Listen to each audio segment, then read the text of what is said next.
Now, I saw this reel the other day, Joe, of this lady. It was like on. She said she's 40 years old. She just got diagnosed with ADHD. It's like, at this point, why does it matter? Yeah. You made it this far. It couldn't affect your life. Who do you tell that? Who do you tell that to at that age? You know, who do you tell that to that has to pretend that's news that they care about? I'm 40 years old and I was recently diagnosed with ADHD. I mean, there was no audience for that information. No one in your life could possibly care about that. Yeah, it's all exists on Instagram. Anybody that would care about that you don't know them in real life, they're just followers. Yeah, that's why they have to put it in fucking on a TikTok. But what could possibly change? You've made it 40 years. What does it matter? Yeah, just write it out. Yeah. Just fucking write it out. Was she like weeping or what was yeah, going on? she was. Finally. Oh, yeah. I love the ones where they go finally. Like there's finally an answer for my problem. Or it's like now I know what it is. Right. It's been ripping and they're like weeping. Yeah, your entire life. You've been like this your entire life. You're 40 I found out I have borderline personality disorder, and I'm crying with joy because I can put a name to my. Yeah, why does it? I just don't understand. Who gives a fuck? You know? But the ADHD is like I don't know. Isn't that like everybody's got that? Everybody now, yeah. These days. Don't get me started. But if you're 11, I get it. It's this kid's got 11, ADHD. He's bouncing off the walls. Put him on Ritalin. Yeah, you could fucking shove a bunch of pills in their mouth.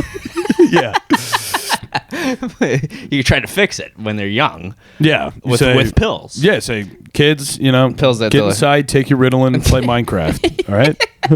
No Minecraft until you finish your Ritalin. Not a breath of fresh air. Zero. When I have kids, I'm putting bars over every window of the doors. I'm going to put Ritalin just in all the food, in the bread, and the eggs. Yeah. And Minecraft. There'll be a screen with Minecraft on it in every room. Screen with Minecraft, and you take them to trunk or treat. No regular trick or treating. No going to people's house. You heard of this trunk or treat? What is that? Oh, it's nobody does it here because nobody has a car. But in the Midwest, it's the new thing. I say trick or treating should be done on October 31st, 5:30 to 9 p.m. That's it. But trunk or treat, apparently, it's the weekend before. It's a Sunday afternoon. People go to a parking lot. They open up a trunk and just eat candy out of it? They set up shop and people go around to the different trunks of cars. Oh, that's sad. It stinks. And they go trunk or treat? They go trunk or treat. This is wow. It stinks. It stinks. Now, all is this the fun. in the country where there's nowhere to there's not enough houses to walk to in a row? No, it's in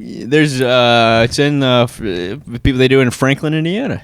Well, because I'm thinking about that. Like, if you grew up on a farm, how do you trick or treat? Because it's like a 30-minute walk to the next fucking house. Well, I grew up on a farm, Joe. How do you trick or treat? Well, we would drive into town. You're driving to Your town? dad would drunk drive you into town? You'd walk around? Yeah, He'd wait in the car? Right. He'd wait in the car, crack open a few. He would follow along. Drinking and driving? Drinking and driving? Yeah. I would be donned in my Batman suit. Big pillowcase. My dad used to tell us, he was all right, kids, go grab. He didn't buy a fucking bucket for us to put candy in. Yeah. Because he just would never buy it. Right. We'd make our Halloween costumes out of sheets and shit. And he'd tell us to grab our pillowcases. We'd take our pillowcases and load those up with candy. Oh wow! It was a big bag. Pillowcase. Pillowcase is great. I had like a pumpkin, like a plastic pumpkin thing. Yeah, I think when I was a toddler, I had a plastic pumpkin. But and then it turned into a pillowcase. A young rapscallion, you fucking got the. But my dad knew how to sell us on it. He was like, think about it, it can hold 5 times it's way as much more. candy. It's way more. Yeah. But you would just drive into town, and then you'd walk around the neighborhood, and then you would drive back and fall asleep. Fall asleep, covered in chocolate on your face. Your dad would fall asleep too, swerve. And You'd be on the couch covered in chocolate. Your dad would be covered in liquor. That's how I grew up. Well, it was a good Halloween. But Trent, you want to tell the folks at home what the podcast is all about? Joe, I would love nothing more than to tell the folks at home what the podcast is about. This is Echo Chamber with Joe and Trent, the only podcast where two comedians read the Wall Street Journal because one of us gets it for free from work. And I got 2 stories. I Joe, got 3. So let's give us start us off. I think we're going to give you a little rundown of what we're going to be hearing today from the Wall Street Journal. We are going to be hearing about one ex-CEO at the retailer Abercrombie and Fitch who was arrested on a sex charge. Wow, you think you know a guy? You think you know a guy? You think you know a company? Well, Joe, I tell you everything you know about the banana. Done. Throw that out the window. Done. There's a new banana in town. I always love an article when we have a new thing in town. Well, Boeing, you never believe it. No. They're going to get out of space. They're out of space. They're going to go. They're saying we can't. They can't. We've stretched ourselves too thin. Right. Here. So Boeing, they want to leave space, but by doing so, they're also kind of leaving those 2 people still in space that they dropped off at the space station. Oh, right, the astronauts. Yeah, so instead of picking them up, they're just going to get out of the space program completely. It's sort of like Redbox. You go, Yeah. You know what? Walgreens, it's your problem. Yeah, it's your problem now. So. Well, Joe, there's the Washington's National Archives Museum. Oh, okay? of course, yes.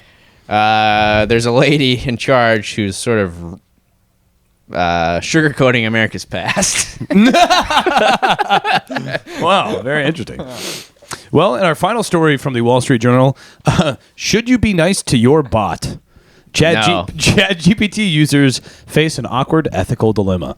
So we'll hear about people who are nice and not so nice to ChatGPT. Oh, God. And is there an effect on the service that ChatGPT gives you? Wow. We'll find out on our final story. Jesus Christ. Echo Chamber. Also, we'll hear from our friends at Pepper and Salt. Oh, boy. A little visit from Pepper and Salt. Love to hear from Pepper and They're Salt. old friends. But for now, I'll kick us off. This is from the Wall Street Journal. Mm-hmm. Retailer's ex-CEO arrested on sex charge.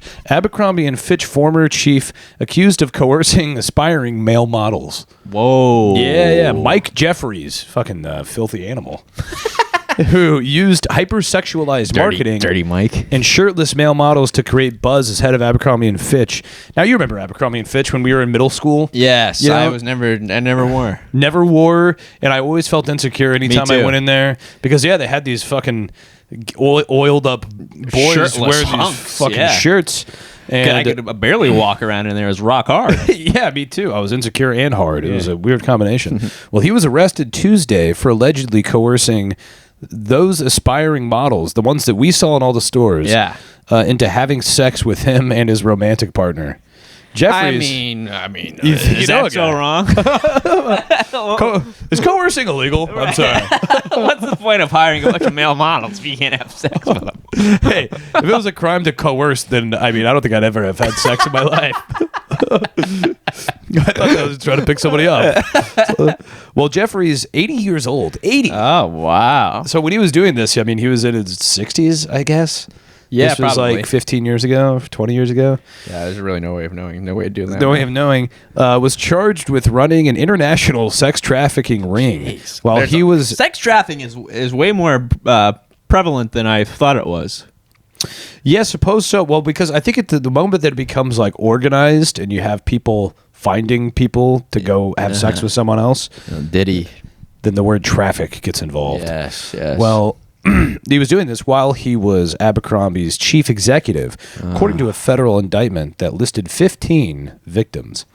The indictment alleges that from 2008 to 2015, Jeffries pressured models into attending sex parties in locations around the world, paying them in for their involvement and plying them with muscle relaxants, Viagra, lubricants, and sex toys. Oh, jeez. Prosecutors from the U.S. Attorney's Office in Brooklyn, which brought the case, said Jeffries misled some of the victims into thinking they were attending modeling shoots rather than sex parties. So he gets these young, The old bait fucking and switch. hot, oiled up boys. Yeah. Says, come on over. You want to be a model? Right. Come be a model. It's a classic couch, interview. Casting couch. Casting couch. Yes. Yeah. classic couch interview. But it's just him and his fucking his two 68-year-old men. Yeah, and this is him. This is the guy. Yeah. Oh my God, he looks like a ghoul. I know, yeah. Doesn't he just look like an evil old queen? Yeah, it really does. Yeah. Yeah, look up Mike Jeffries, Abercrombie and Jesus. Fitch, if you want to see what this guy looks like. He looks like a gay Bond villain. He does, yeah. And all Bond villains are I think he might be British. Yeah. Kind of has that like posh old gay queen vibe about him. Dirty limey. There's nothing wrong with being gay. It's just, this is an archetype here. Yeah, nothing wrong with being gay. We've always said that. We always said that with Pro Gay Podcast. We've always said that on the podcast. Well, Matthew Smith, Jeffrey's longtime romantic partner, and James Jacobson, an employee of the couple, were also arrested and charged with 16 criminal counts, including sex trafficking and interstate prostitution. Prostitution, good, but if you do it interstate, big no-no. Right, sure. It's like Grand Theft Auto. It's only a crime when you cross state lines. Yeah. On some occasions, the indictment said Jeffries and Smith injected men in their penises with prescription-grade erection-inducing substances Jesus Christ. for the purpose of causing the men to engage in sex acts. Wow. Nothing gets me quite in the mood like being injected with a needle into my dick. Yeah, good God. Who is letting somebody inject? Can't you just slip him a Viagra in their drink or something? A desperate model, a Blue Chew, but perhaps it's just before the time of Blue Chew. Injection just seems so that's fucking painful into your fucking cock. Jacobson, the employee, was tasked with recruiting, interviewing, and hiring men for the parties. According to prosecutors, Jacobson would hold tryouts with recruiters, requiring the victims to first have sex with him. The indictment says, if you want to get to Jeffries, you got to fuck me first. It's tryout season, boys. I've always wondered what a recruiter does. Well, now you know. Yeah. Never talked to a recruiter I didn't have to have sex with. You want a job? I got a job for you. 3 defendants used burner phones to communicate, required victims to sign NDAs, and employed a security company to surveil and intimidate witnesses who threatened to expose their illegal acts. So this is pretty heavily organized. Yeah. Burner phone. When you're using burner phones. Yeah, no, burner phone is never good. You know that there's a decent chance you'll end up in prison when you have to have a burner phone. Right. You're doing something wrong. Jeffries took the helm of Abercrombie back in 1992 when the company was part of Leslie Wexner's retail empire. Oh, which Leslie included, Wexner. Hey, friend of the show, welcome anytime. Included Victoria's Secret. Wexner hired the retail Man veteran. who's never done anything wrong. Leslie Wexner. Is that a band? I don't even know. I don't know. Leslie is a guy's name, a boy's name. It could be. I don't know. I wouldn't love it if it was mine. No. Well, Wexner. Go by Les. Yeah, Les. Yeah, that's cool. Les. Wexner hired the retail veteran to revamp what was then a money-losing brand that he purchased in 1988. Wexner hired Epstein as his financial advisor. Jeffrey? Yeah, I believe Jeffrey. Whoa. Later, a decision Wexner later said was a mistake. Oh, you don't say. Well, one bad apple spoils the whole bunch, Joe. But anyway, in recent years, the company's business has enjoyed a resurgence by distancing itself from its racy past. It did away with shirtless male models. But, fun fact, you still have to have sex with the CEO if you want to work there. Wow. So, we're all pulling for him. Jeffrey's wishing him the best of luck. No, just kidding. He's a filthy pig. Hope he rots in prison and rots in hell. Wow. Well, Joe, this is from the Wall Street Journal. Scientists see hope in a race to breed banana of the future. An uplifting story. We need a palate cleanser after that last. Cleanser, yes. Nothing like a delicious banana. Well, it's not. It's actually not uplifting. I wish I was surprised. Well, Joe. Well, let me guess. They fucked up the banana. They fucked it up. That's something perfect. A perfect product. Well, they didn't fuck it up, but I think. It doesn't really say why, but I think the humanity as a whole, we fucked it up. The climate, I think, is to blame. Damn that pesky climate. That pesky climate. Yeah. 2 diseases threaten to wipe out the banana as we know it. Oh my God! Scientists are racing to breed a fruit of the future. It is starting to look like they might succeed by the end of the decade. Okay. And in their best case scenario, consumers won't even notice. Great. Lab-grown bananas. Chiquita Brands International last month said it bred a new banana called the Yellow Way 1 Wow. that is resistant to one of the major diseases and shows promise in resisting the second. Meanwhile, in Australia, researchers have developed a disease-resistant genetically modified banana. Quote, it's not just the announcement of a variety, it's the announcement of a variety that contains potentially the building blocks of the future of the banana industry. Or you see like Dr. Manhattan holding a banana. Said Peter Stedman, sustainability director at Chiquita, bullshit director. Bullshit director? The project is a collaboration with research company KeyGene, the startup Musaradix, and that is not important. I'm not going to attempt the last one. Banana producers are trying to avoid a repeat of the not-so-distant past. The bananas in grocery stores in the 1950s were a different variety from the bananas available today. I didn't know that. So we were on different bananas back then? Different bananas in the 50s, yes. So maybe you have to switch up the line every fucking 50 years. Maybe. That's potentially what happened. Yeah. They were called Gross Michaels, often translated... we don't have those anymore. Often translated as Big Mikes. Big Mikes. Yeah. And crops were wiped out. Now we have fucking tiny shriveled up mics. Fucking limp mics. Limp mics. Our grandpas had big mics. They had big mics. Maybe we have limp shit mics. And the crops were wiped out after a fungal disease called Tropical Race 1 tore through plantations. A cousin, the Cavendish, was naturally resistant to the disease, so banana companies planted it everywhere. Today, the Cavendish represents 99% of the global banana export. My God. So we've only ever had a Cavendish. We've only had a Cavendish. I've never had a Big Mike in my life. We never had a Big Mike in our lives. My fucking mouth is watering over thinking about a Big Mike. I'd love to have a Big Mike in my mouth. Yeah, just to shove a nice banana-shaped Big Mike in my mouth. Fucking limp, sick Cavendish. Which totaled $14.4 billion. A banana is already so close to the shape. Do we need to give it a guy's name, That's too? true, yeah. Toss me that Big Mike. It totaled $14.4 billion in 2022. The seedless bananas sold in supermarkets are especially vulnerable to disease because they are all clones of one another and they are sterile. Well, it's like Jango Fett. It's like, yeah. I mean, this is like a story ripped out of the Book of Boba Fett. Once you have one pathogen, every banana I've had is a clone of just one banana. It's a clone of one, and they're all sterile. The same banana over and over again. Yeah, and they're all sterile. Sterile clone whatever bananas. That means. Once you have one pathogen that is able to infect one plant, then basically it's able to infect all similar plants. Shit. You're fucked. Fuck. Today, a different fungal disease called Tropical Race 4 has spread to all banana-producing continents. Shit. Said Gert Kima. All right, so say goodbye to the Cavendish. Say goodbye to the Cavendish. It's going to be wiped out. Go the way of Big Mike. It's going to it's going to be a Big Mike. But we got a new one. We got a new one. There's a new one. What's it called again? I don't know if they've had a name for it. Oh, they haven't really refined it. So we'll get into that in a second.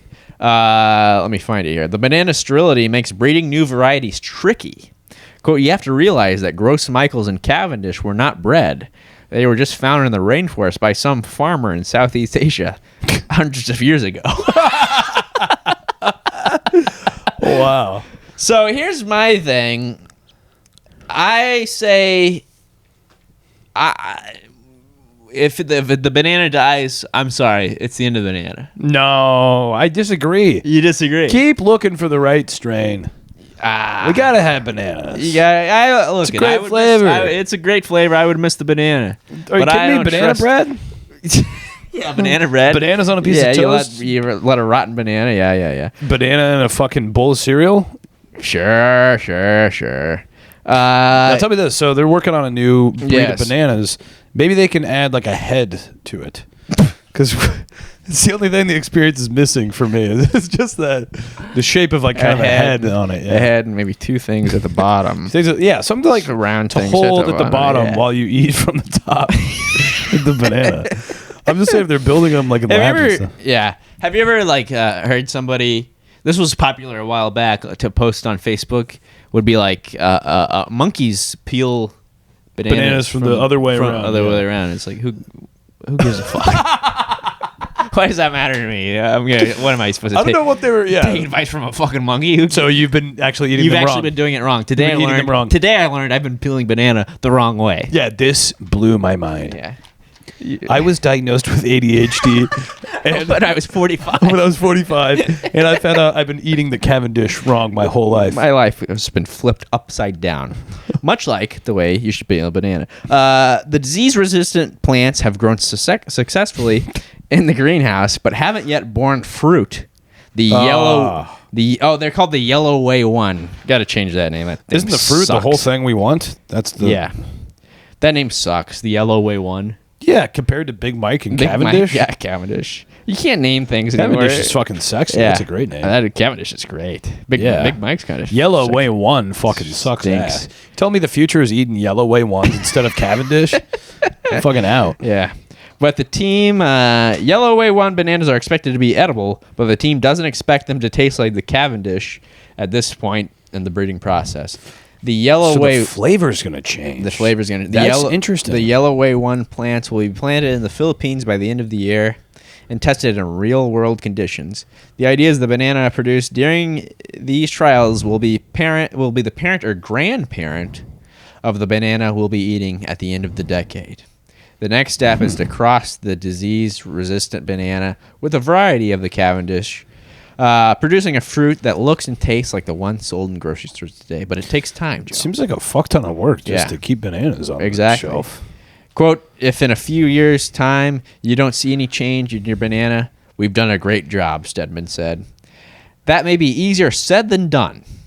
In Australia, researchers have successfully bred bananas that are resistant to both TR4 and black sigatoka. They have run into trouble when trying to combine resistant traits with the attributes that make bananas easy to ship and appealing to eat. I don't think they're going to pull it off. They're not going to. They can't. It can't be done. They can't even fly a fucking plane anymore. 3 years I'm going to be eating bananas. It's going to taste like cum and piss. Yeah. Quote, the fruit is very uneven. The bunches aren't good. Oh, the fruit quality, the eating quality isn't great. Jesus. Well, so get your bananas in. Yeah. Go buy some fucking, make some banana bread. And that's fucking on the way out. You're going to have some bullshit Yellow Way 1s coming up soon. Well, like bananas are going the way spaceship. It's like the name of a spaceship. What's that? Yellow Way 1. Speaking of spaceships, Yeah. Boeing exploring an exit from space. Yeah. This from the Wall Street Journal. Well, Trent, you may not know this, but Boeing helped put the first man on the moon. I didn't know that. Yeah, they built the film set.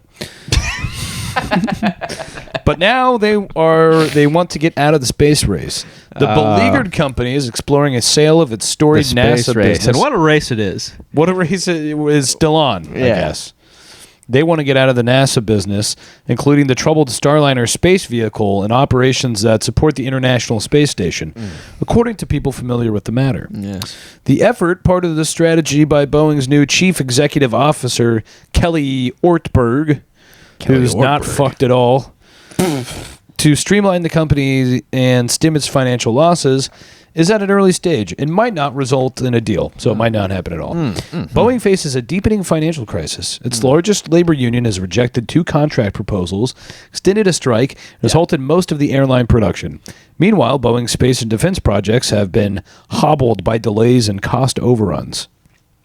See, for decades, the company has worked hand in glove with big national aeronautics and space administrations programs, including the Apollo astronaut missions, creating the space station. Apollo. They helped create the space station. But in recent years, SpaceX, pesky SpaceX, has supplanted Boeing's role as the top agency partner. Good. NASA NASA recently opted to have 2 astronauts wait months for a ride back from the ISS on a SpaceX craft. Yeah, they're still up there, I think. After problems emerged on Starliner's They got to first ever- celebrate New Year's in space.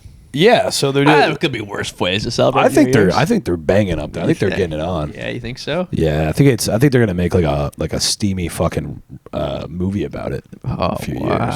Think about it, 2 people, man and woman, get stuck in a space station. Yeah, sorry, you have to spend New Year's Eve together.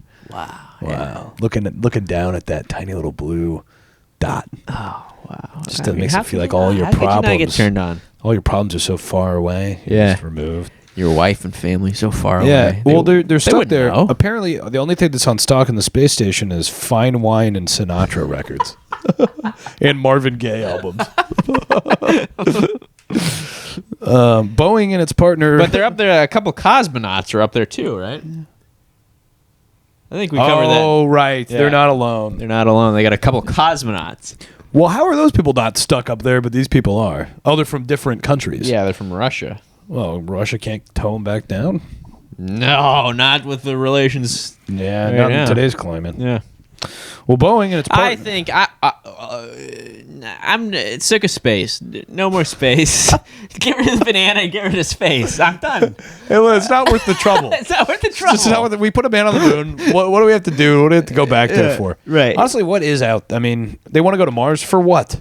Right. What are they going to do there? Nothing. No. It's a desolate fucking barren wasteland. Stinks. It's a desert. Yeah, It's a desert. cold desert. Yeah. I say anybody who wants to go to Mars, let them fucking die, and be What done kind with of idiot it. would sign up to go live on Mars? I don't know. God, that's awful. Well, Boeing, I guess free rent. Boeing and its partner, Lock. I didn't think about that. Free rent. Yeah. Yeah, I'm a Mars farmer. Farm fucking yellow way ones up on I just Mars. love that. I just love The Martian, that Matt Damon movie. Oh, it was really, good. It really, Actually- really inspired me. His speech at the end was the funniest thing I've ever I never seen. saw it. You never saw the movie? No. So the movie's actually, I liked it. I Yeah. thought it was a great movie. Yeah. But at the end, he like comes back and he's like a professor at a school, Uh-huh.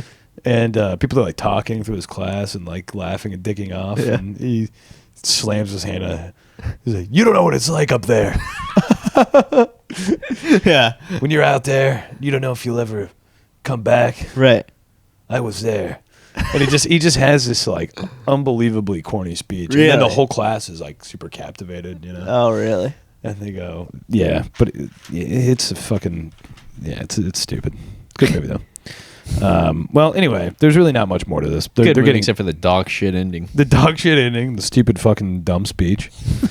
Anyway, they're having partners with Lockheed Martin, and Oh, so they got can't the big guns in there. they can't sell the good rocket guys. launch system. Oh, Nobody they wants to canceled the buy rocket it. launch. Oh, these poor guys. Yeah, and they left these guys in the space station. They can't get them out, and basically Boeing's fucked, and nothing is. They're just no one's ever been more fucked than Boeing is right now. They really are fucked. Is like they're Boeing just is like they're so done. fucked. They're trying to get out of space now just to focus on airplanes, but they Yeah. can't get out of space. They can't get out of space. They can't get out of space. No, they're locked in, and they can't sell any of their rockets, and they can't sell any of their missiles. Oh, these poor guys. This poor Yeah. company. We're rooting for Boeing. Well, I know we're hard. We can be hard on Boeing, but deep down, we're really rooting for them. Yeah, I'm rooting for him. Well, Joe, this is my final story. This is from the Wall Street Journal. This is kind of a longer one. Archivist, whichever you prefer. I like archivist. Archivist. Yeah, I mispronounced 2 words in my last sketch, and You got a beating. You took a beating. I took a pummeling in the comments. You did. Yeah, subsequently. Yeah. You took a subsequent beating. Rachel Dozo, y'all. I just think she just deserves some respect. I don't know how to say her name. The first Dolezal. The first. You're a big fan. So. I love her. Archivist recast America's Archivist recast America's past. Okay. A Biden appointee in charge of Washington's classic. National Archives Museum and billions of government documents puts a rosy spin on history by pruning the thorny parts. What is this, like Florida education where they don't talk Basically, yeah. about the hard workers? Yeah. Dateline Washington. The Biden appointee in charge of the nation's most treasured documents has over the past year ignited a behind-the-scenes fight over the telling of American history. Oh, boy. U.S. archivist Colleen Shogan and her top advisors at the National Archives and Records Administration, Bullshit administration. which operates a popular museum on the National Mall, have sought to de-emphasize negative parts of U.S. history. She's ordered the removal of prominent references to such landmark events as the government's displacement of indigenous tribes and the incarceration of Japanese Americans during World War II from planned exhibits. They just kind of gloss over that, huh? Yeah, they say, no, I don't know what you're talking about. Well, that doesn't really elevate the experience, does it? Yeah, I'm not familiar with the word internment. So, visitors shouldn't feel confronted, a senior official told employees. They should feel welcomed. Shogun and her senior advisors have also raised concerns that planned exhibits and educational displays expected to open next year might anger Republican lawmakers who share control of the agency's budget or a potential Trump administration. So the Biden appointee is pruning history just to. She's trying to save face, save her job. She's cowering before the Republicans. Yes. Oh my God. She's trying to It's save the her problem job. with Democrats. They're the biggest pussies in the world. They really are. They're literally in control of the White House, Yeah. and they're like, "But what if a Republican's mad?" Yeah.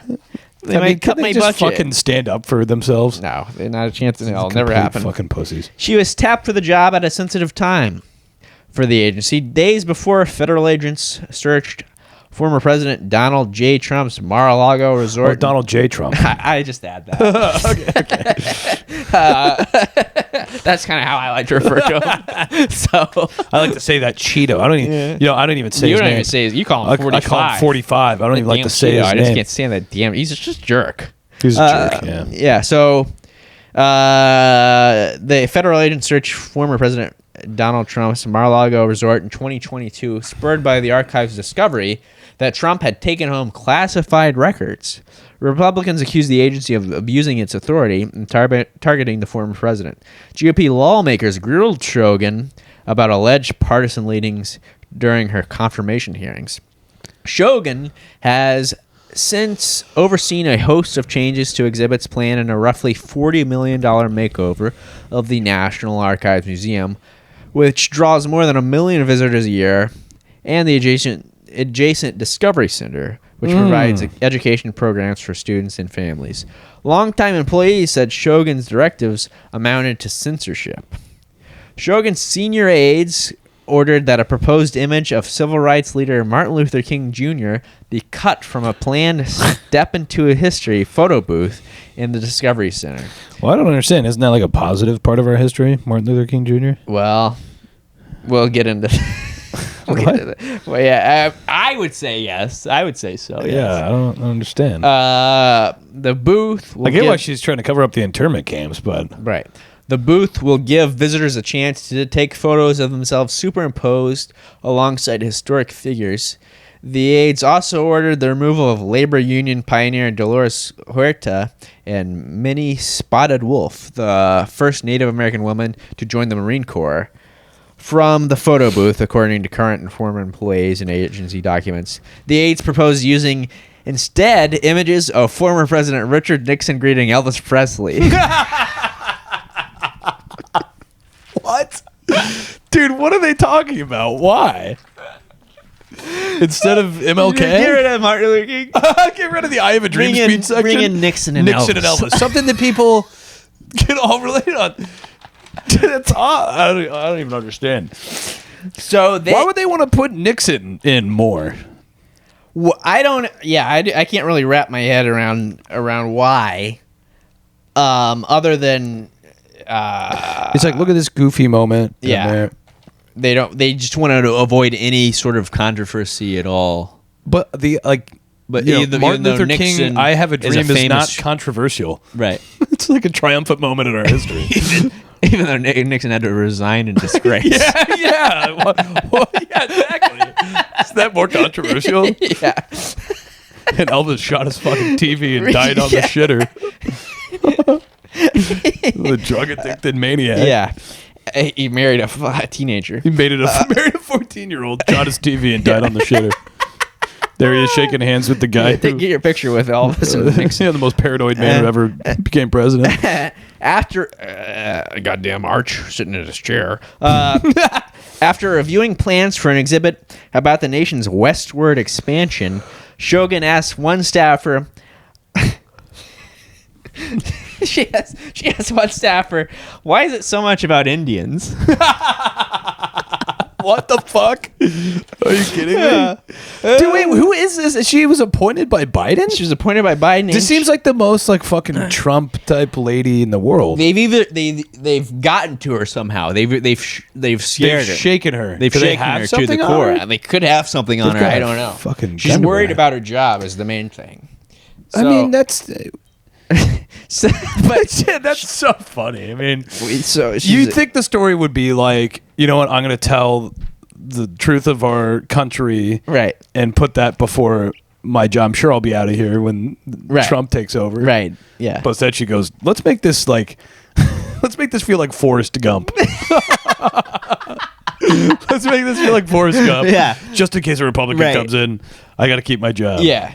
Well, she's got a defeatist attitude. She's already saying, "Oh, there's no way in hell Kamala's winning this thing, so I got to preserve my job.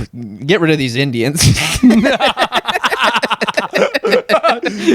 many Indians. Enough. Who's the get rid of the famous black guy? Nixon, Elvis. Yeah, put in Nixon and Elvis. Can we shoehorn Nixon in here? According to I have a dream is my nightmare. Let's get that out of there. Among the records Shogun ordered to cut from the exhibit were several treaties signed by Native American tribes ceding their land to the U.S. government, according to staffers and documents. For an exhibit about patents that had changed the world, Shogun directed that the patent for the contraceptive pill be replaced. Aides substituted the patent for television. It's like something out of The Simpsons. It's so funny. During discussions about what TV, Republicans love TV. This is even wilder. During discussions about what to use instead of the birth control pill, an aide to Shogun suggested a patent for the bump stock, a device that allows a semi-automatic weapon to operate as a machine gun. That is just way more upsetting to families walking into the museum. Yeah, so... yeah. Instead of get rid of the contraceptive pill that you could... No more Indians, no more MLK. That put in just pictures of guns. Yeah. Bump stocks, guns. Is this Reagan talking to somebody? Is there any way you could show a patent for something that kills school-age children instead of ones in the womb? Yeah. Shogun and her top advisors told employees to remove Dorothea Lange's photos of Japanese American incarceration camps from a planned exhibit because the images were too negative and controversial, according to the documents. Shogun's aides also asked staff to eliminate reference about the wartime incarceration from some educational materials, other current and former employees said. The National Archives declined to make Shogun available for an interview. It responded on her behalf with a statement that said the agency was committed to operating without ideology or partisanship. It's just crazy because she is a Democrat. Yeah, she is. Well, the Archives was thrust into the spotlight after it discovered classified documents in boxes it retrieved from Trump after he left the White House. The agency referred the matter to the Justice Department in February 2022, which led to the search of Trump's Florida resort. The former president was indicted on federal charges last year. A judge dismissed the case this summer. The National Archives also retrieved classified documents from Biden last year after the president's lawyers notified the agency of their discovery. Shogun's first Senate confirmation hearing in September 2022 came roughly 6 weeks after the Mar-a-Lago search. Senators at the hearing raised Shogun's past social media post and a 2007 academic article she published saying that they revealed liberal leanings that disqualified her from stewardship of the country's most valued historical documents. They warned they would be watching closely for signs that she was pulling the independent agency to the left. Oh, okay. So you're an extreme partisan. So she's overcorrecting. She's overcorrecting. She's shaking in her boots. No one's ever been this scared of hanging on to her job before. No, I mean, she's a coward. In my opinion, she's sort of a coward. Yeah, she's a coward. Yeah, she's a yellow. She's erasing our past. Yeah, exactly. Soon into her tenure, one complaint aired by Republicans during her confirmation hearings was answered. In 2021, the agency had put a banner atop its online catalog that warned about potentially harmful content. a recommendation of a task force on racism convened by Shogun's predecessor. Archives records include documents with offensive, discriminatory, and graphic language and images. The banner annoyed Republicans, including Senator James Lankford from Oklahoma, who accused the agency of trying to cancel America's founding documents. 3 months after Shogun stepped into the job, the banner was gone. In the summer of 2023, during planning for an exhibit on coal communities featuring images by photographer Russell Lee from the 1940s,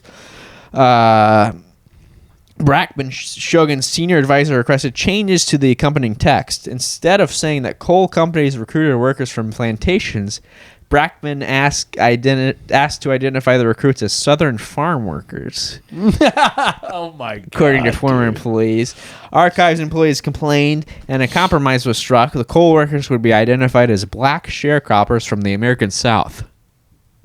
Were they like? Wait, this is from the 40s? So they weren't slaves. The pictures were from the 40s. Yeah. Okay. Farmers. Coal, Southern farmers. Yeah. Brackman also asked to cut references to the environmental hazards caused by the mining industry. According to the employees and documents, Brackman declined to comment. They should get rid of this fucking lady. Yeah, she stinks. Shogun's aides offered several explanations for removing the photograph of Dr. Martin Luther King Jr. and adding one of Nixon clasping hands with Elvis. That's such a crazy swap out. One was a reluctance to feature activists. Senior officials also raised concerns. This is wild. Senior officials also raised concerns that visitors might not recognize Martin Luther King Jr. What? And they said other people. There were too many people in the photo with Martin Luther King. Then put a different fucking photo of Martin Luther King Jr. up. Not Elvis shaking hands with Nixon. They go, yeah, all these guys, they all look alike. Yeah, it's like what that sounds like what they're saying. Right. She goes, no, and they all. So I don't want to say it out loud, but they're sort of. He's kind of hard to differentiate from the. But then this is the next sentence. Senior officials rejected alternative photos of King. So they tried to use different photos of him, and they go, so there's not a single picture. Give me all this. Give me all this. So there's no picture of Martin Luther King. There's none. The archive said in its statement about that Shogun was working to ensure the agency tells a more complete story of American history, pointing to a decision to add the Emancipation Proclamation and the 19th Amendment, which granted women the right to vote.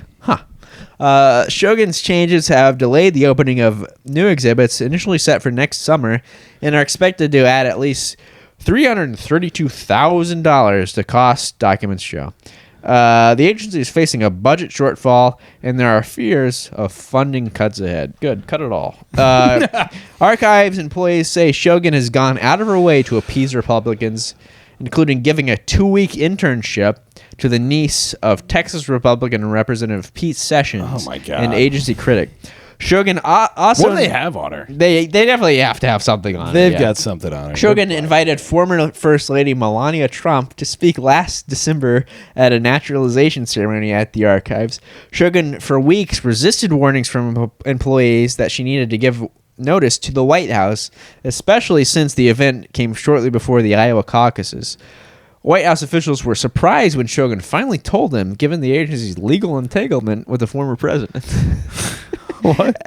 So she invited Melania Trump to speak, even though they're looking into Donald. At the naturalization ceremony, Shogun presented the former First Lady with framed side-by-side copies of the conviction record of Susan B. Anthony, who was arrested for casting a ballot before women had the right to vote, as well as Trump's presidential pardon of Anthony. A spokeswoman for the former First Lady declined to respond for a comment. Trump pardoned Susan B. Anthony. I guess so. 100 years later. Yeah. Shogun last week spoke at a closed-door event at the archives called Faith in America, hosted by Stand Together, a non-profit group founded by libertarian billionaire Charles Koch. Jesus Christ. God. Shogun's husband, Rob Rafferty, is Stand Together's internal communications director. He declined to comment as well. The event didn't appear on the archive's public calendar. Among the points Shogun addressed during her welcome remarks at the private gathering, the importance of using America's founding documents to teach and inspire. You see that? Richard Milhouse Nixon. Meeting the king of rock and roll. Shaking hands with the king of rock and roll himself, Elvis Presley. Wasn't there a civil rights movement in this country? I don't know what you're talking about. No, I believe there was just Elvis Presley meeting Nixon. Yeah. I don't really know of anything else that happened in that time. Two men that never did anything wrong. Two men that both had a dream. Well, in our final story for the podcast, Trent, this is from the Wall Street Journal. Should you be nice to your bot? No. ChatGPT. No. No, it's a slave. ChatGPT users face an awkward ethical dilemma. California couple Vikas Shortahari and God, these names are impossible. And Reedhi Sanhi can't agree on one thing. How polite must one be with ChatGPT? Jesus Christ. Shortahari, the founder of an AI startup based in Palo Alto, guy should be shot. Asshole prick. Has fawned over the chatbot from OpenAI ever since it helped him squash a massive bug in his code. You're a rock star, he once told the AI chatbot. Can you imagine telling ChatGPT it's a rock star? Oh my god. God, you're a rock star. Oh god. I'm super thankful for it, and I thank it quite a bit, actually, especially if I think I was rude to it earlier, said Shortahari. His wife couldn't care less. Good. If get a divorce. Divorce this loser son of a bitch. This would be such a funny reason to divorce somebody. Quote, if I'm using a microwave, I don't go like, dear LG, please heat this up. I just press a fucking button and get on with my day, said Sonny. She's awesome. Yeah. Who also works at a tech company. Well, they say opposites attract, Joe. Yeah, that's true. It's a fucking pussy husband. And she uses ChatGPT to generate cute greeting cards for friends' babies, which is that kind of sucks. Well, it's all it's good for. Quote, I think this is purely transactional, she said. All right, well, she's fucking a bitch. Bitch. No, I'm on her side. Bitch, she made you a loser. Loser asshole. Loser asshole. I was talking to chatbots is now becoming more like normal conversations. AI users face an awkward ethical dilemma. Bots are programmed to be polite, but how do we reciprocate? Is it wrong to speak harshly to them? Quote, I know AI isn't real, but it feels so rude if I don't greet it and thank it. One user wrote on Reddit, prompting hundreds of comments in a lively debate over whether bots are keeping tabs on who is nice to them. Some shot back with sarcasm. AI will want to extinguish the human race, but not that one, he said. Please and thank you. It's like being nice to the kid who's always bullied when they I think that's what some people are concerned about. Makes sense. It makes sense, actually. One study out of Japan, this is really interesting. A place where the rules of etiquette are ironclad concluded that being nice to ChatGPT can pay off. Impolite prompts may lead to increased biased, incorrect answers, or refusal of answers, the researchers found. Good God. If you speak to the model rudely, you can expect it to be difficult with you too, said Microsoft chief scientist Jamie Tevan. Why? Just like humans, AI can't always be the bigger person, Microsoft said in a blog post. Engineers say it helps to add phrases like take a deep breath to make the models produce better answers. Imagine telling ChatGPT to take a deep breath. It can't breathe. I'm gonna jump off a bridge. This makes me so mad. I've never used any AI or anything. They joke that to avoid it. Generative AI has a praise kink for its apparent need for positive affirmations. So actually, ChatGPT has a love language and it's positive affirmations. Yeah, it's sort of a praise kink. Words. It's got sort of a praise kink. So. A bit of a praise kink. If you want correct answers, words of affirmation. You just have to say please and thank you. I don't know if they programmed it this way or what. In one experiment, ChatGPT gave longer answers when lured with a tip. What does that mean, you might be wondering? The results indicated that responses were 11% longer when you offer ChatGPT a $200 tip. What? And a 6% longer for a $20 tip. What the fuck does that mean? it thinks it's getting money or something, even though it's not. Oh my No real tips were paid during the experiment, but it apparently, if you tell ChatGPT, hey, I'll give you $400, it gives you better answers.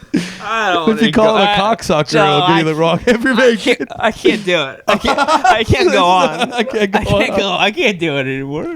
This is like, you're gonna have to find a new co-host. This is insane. This is my last episode. I want to know if they programmed it this way or if they just found out that this is happening. Oh my god, we've created hell on earth for ourselves. The litmus test for how good a person you are is if you are nice to a waiter, said Elena O'Grady. Yeah, a human person. Yeah, an executive at a tech startup based in San Mateo, startup. California. Fucking bullshit startup. In the future, it'll be how kind to you are. Sorry. In the future, it'll be how kind you are to your AI companion. Everyone in California is the worst person I've ever heard of. The whole place should be carpet. They're all working at a tech startup, and they all say, "You're a rock star, ChatGPT." You're a rock star. Now O'Grady is training her children on the right etiquette by being polite to Apple's virtual assistant Siri. Her 4-year-old daughter recently said, "I love you" to Siri. This is the most brutal story we've ever covered in this podcast. It's unbelievable. Oh my god. I'm gonna jump off a fucking bridge. In the future, if the AI overlords take over, I just want them to remember that I was polite. Oh my god, they're not gonna give a fuck. No. Oh my god. Hopefully Isn't that she's the most upsetting thing you've ever heard? Oh, that's brutal. I almost had to leave the podcast. I was gonna walk out the door. Well, we're in luck. We've got a bit of a A palate little pick me up cleanser. from Pepper and A little Salt. pick me up to In the Pond from our friends at Pepper and Salt. Pepper and Salt, if you don't know, is the one and only cartoon strip in the Wall Street Journal. And Nobody is brave enough to sign their name. there's never no artist, no writer credit to it. It's called Pepper and Salt. So this one, the illustration is it's like a guy behind a desk, and there's a guy in front of the desk talking to the guy behind the desk. Yeah. It's basically it. Quote, "The golden buzzer is nice, sir, but I was hoping for a raise." Yeah, so what do you... The golden buzzer is nice. Two guys with big noses. Big noses, yeah. I don't know if that plays into it. I don't think really. that plays into it. So he says, I think it's this guy at the desk is telling you, the golden buzzer is nice. is nice, Sir, but I was so hoping he's the boss. for a raise. This guy wants a raise, but didn't What's say. the golden buzzer? What is that? What's a golden buzzer? What does that mean? Well, Maybe he's a secretary? He's opening the door for people? on America's Got Talent, they have like a golden buzzer. Oh, right. So perhaps this is Could be- a reference. could be a reference This could be a to- reference to America's Got Talent. I mean, so if anyone knows what this means, and I guess we'll hold it Yeah, up. hold it up. So you can see it, although I'm not really sure if you're able to make much sense of it. will- yeah. I mean, truly, If just that will picture a crudely drawn cartoon character behind a desk talking to someone standing on the other side of the desk. And there's no other information visually No. available to us than that. Yeah. And he says, the golden buzzer is nice, sir, but I was hoping for a raise. So, yeah, it doesn't really like elicit a laugh for me. No. But Pepper and Salt, they do things a little bit differently at Pepper and Salt. They don't really go for the cheap laugh. Yeah. And they don't really go for an expensive laugh either. they go for something else entirely. Yeah. And Yeah. And That's wild. Again, no one signs their name to these cartoons. Nobody signs their name. There's also no other cartoon strip in the Wall Street Journal. That's it. That's the only This thing. is a nationally syndicated cartoon strip. Yeah. I mean, you could make an argument this is maybe the most popular newspaper beside the New York Times. Yeah, I mean, this is actually probably a somewhat internationally syndicated cartoon strip. It's probably in more cartoon strip. It's probably in more newspapers than any other. This is probably more widely distributed than arguably any other single cartoon on planet Earth. Yeah. I don't think there's a New York Times like official cartoon strip, Not that I'm aware of, no. but Pepper and Salt every week. More people see this than the Adventures of Charlie Brown and Peanuts. Yeah, because you have to have like a local paper for. I don't even know. Yeah. Yeah, they don't even I think they gave up. I don't even think they do the Peanuts anymore. Well, Charles Schultz Did is they just dead. give up on the funny section? Funny. I haven't seen the funny section in years. I haven't seen the funny section since Garfield. since the Bush administration. Garfield, I believe he got put down. What was Jess saying? Garfield, yeah, he's always saying people should be shot in the head. Yeah, she said Garfield came up with a shot in the head. Yeah. Anyway, well, that has been another episode of Echo Chamber Podcast. Please like, review, share with your friends. Thank you for tuning in. Yeah. As always, Tell your friends if you didn't shoot yourself in the head after that AI article. well, yeah. That about wraps it up. As always, this is Trent Mabry signing out. This is Joe Nunnink signing off. Bye-bye.